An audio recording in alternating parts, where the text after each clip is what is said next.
possible to ensure their safety. It remains a continuing issue.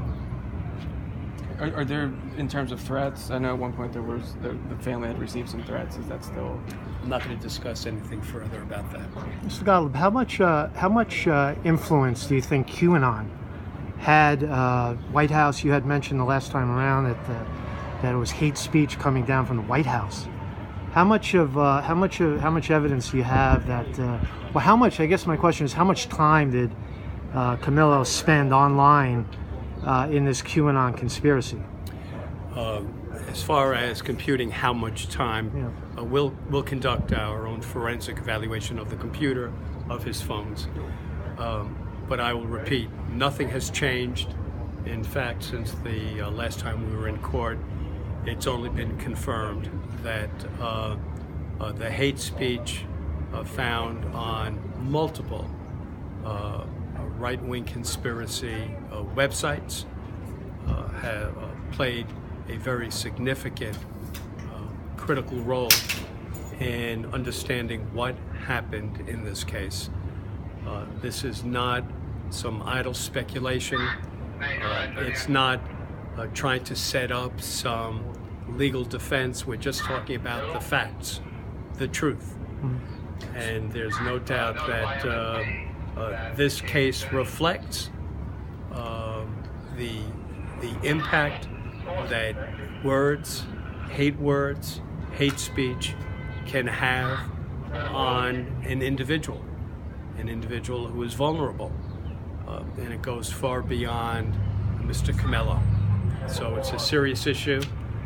Ultimately, at the end of the day, all the facts, the truth, will come out. Just a little follow-up. Do you think that QAnon, the QAnon conspiracy, the people behind it, should be held accountable? Are they responsible? My concern right now is representing Mr. Camillo. He's the individual who's charged right now, and I'm going to do everything possible to protect him legally. As far as other people being held accountable, that's for other authorities. But people should not turn their eyes from the reality of what happened here and why it happened. It's someone else's hands as to whether or not other individuals, other websites are ultimately held accountable or bear responsibility. So if there is a direct link, can you, I guess the confusion that remains, if you can shed any light on how Mr. Calley plays into this, because I know, the conspiracies talk about Democrats and high-profile politicians. Can you shed any light on that? How the mob boss, The answer is, I could, but I'm not going to discuss that further today.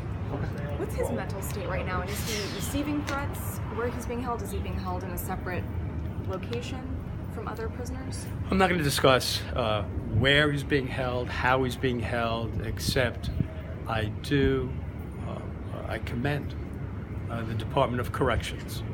I commend NYPD and the FBI for taking the issue of safety very seriously. And everything that I have seen shows that they have carried out their duties, their commitment to do exactly that. Beyond that, I'm not going to comment. Can you talk about his previous criminal history? I'm not going to discuss any of that.